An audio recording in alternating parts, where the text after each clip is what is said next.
Good evening, fellow Survey Corps members. This is your Michigan Sensei, back with yet another video.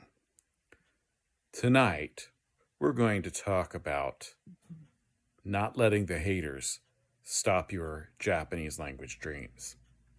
So, when you first start studying Japanese, you're going to all be giddy with excitement and just really overjoyed at being able to make the sounds like a, I, U, A, O. And then especially when you get into hiragana, oh, look how pretty and curvy it is. And then move on to katakana. And some of you will even be over the moon when you start tackling that hill known as kanji. And when you're able to put some basic sentences together, you're really going to think that you've struck gold in life. I know I did when I first started out. But let me tell you, there are going to be haters along the way. There are going to be people who are going to try to knock you off, who are going to try to ground you into dust, and tell you that your Japanese is not good enough, that you shouldn't waste your time studying it. And most likely, it's not going to be coming from the Japanese themselves. Japanese, I've found out through my 3 decades of experience, will either leave you alone or they'll engage with you. So if they're leaving you alone, they're saying, well, you're not worth my time. That's still easier to deal with, and then you can move on to people who are worth your time. Most likely, it's going to come from your other learners of Japanese that are going to try to knock you off your horse and on your journey to gaining mastery of the language. So when you face this, how do you deal with it? Well, for me, the first and easiest thing to say is stay in there. Or as the Japanese would say, ganbatte. Hang in there with anything you do in life. If you think about when you first started walking, writing, doing any skill, gaming, heck, some of you put your own cosplay together. You probably weren't very good at it, but you stuck with it and got better over time. You learned hacks and tricks to help you succeed. It's going to be the same with the Japanese language. Nowadays, you can follow TikTok, YouTube, Instagram, so many sources out there that I didn't have back in the day. Now, this is not going to be, oh, Gramps is talking about how hard it was back in the day. He probably had to go up a hill 5 hours and then come back down from his school and whatnot. No, it's not going to be one of those. We weren't that far behind 30 years ago. So, but we didn't have the wide selection of information that we do now and resources at our fingertips. And some of you, I'm sure almost all of you, are probably watching me on your phone, just as I'm recording this on my phone. So first and foremost, ganbatte. Don't give up. Because if you give up, you will come to a point that you will say to yourself, man, I could have had a conversation, even if a small one, in Japanese with that visitor from Japan, with that student. Man, I could have understood a few words from that anime that I'm watching. Or I could have read a few words from that. So whatever you do, don't give up. Secondly, realize that those who are trying to knock you off your journey on mastery in Japanese are also going through their own insecurities too. That's why they're lashing out. They're trying to make themselves appear better by knocking you down. So you already know from after watching me that they don't feel very good about themselves either. Thirdly, it's going to sound cliche, but find people who will support you, whether they be your family, whether they be other friends, whether they be me, whether they be people from all over the world that you only know virtually or through Zoom or whatnot. Find them so that they can help you on your journey.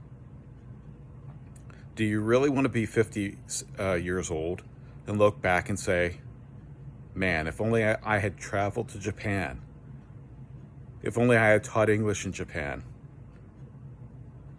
if I only had asked that attractive Japanese person out on a date?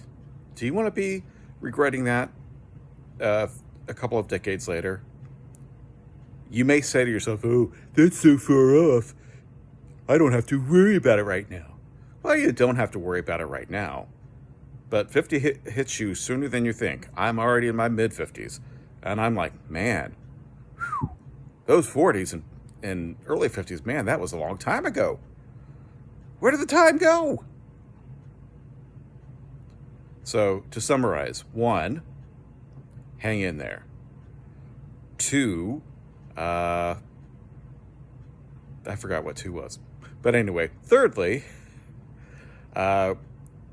stick with find that group that you are really into and who's really into you and will support you, because that worked for me. Luckily, at my university out in California, I had a group of Japanese friends who were studying at the university I was attending. And so I just befriended them because they wanted to also practice English. So it was mutually beneficial.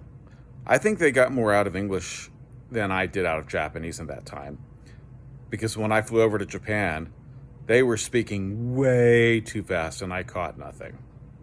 That's to be expected. I hadn't had a lot of Japanese listening practice in California, whereas I was just thrown into the giddy whirlpool of Japanese society in August of '94. But, wow. I would not trade it for anything. Not through the ups and downs my life has been through. No.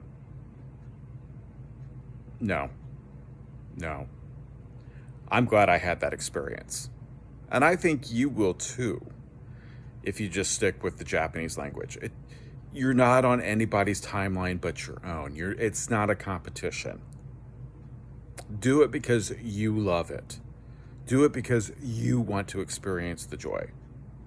And if you find out that you don't enjoy it as much, then it's okay to give up and go pursue something else. Don't give into what they call in economics the sunk cost fallacy. Just because you put a lot of time into it doesn't mean you have to stick with it. You can quit and go on to something else. That's part of life. That's part of growth. You're allowed to do that, no matter what age you are. I'm still going through it, and I certainly don't feel bad about it. In fact, I feel overjoyed because it's such an adventure. So, whatever you do, don't give up on yourself, because then that will be the real tragedy. That will be the real shame. That will be a really sad story, because your story could have been wonderful if only you had stuck through with it, if only you had found that group of people who would support you and you would support back. You owe it to yourself to learn Japanese, to enjoy that anime, or whatever it is. It doesn't have to be anime. I just use anime because that's what I'm most familiar with now. But when I first started off, man, I loved calligraphy.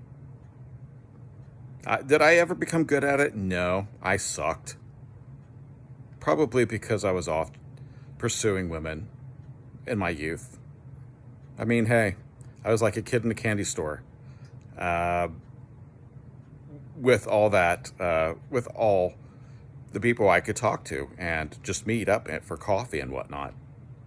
So, yeah, I didn't have focus long enough on the cultural stuff, except for going to temples and participating in Japanese holidays like New Year's. So don't shortchange yourself. Okay, I hope that was a bit of a pep talk and that'll help you today. Hang in there, and as always, ganbatte kudasai. Mata ne! See you later!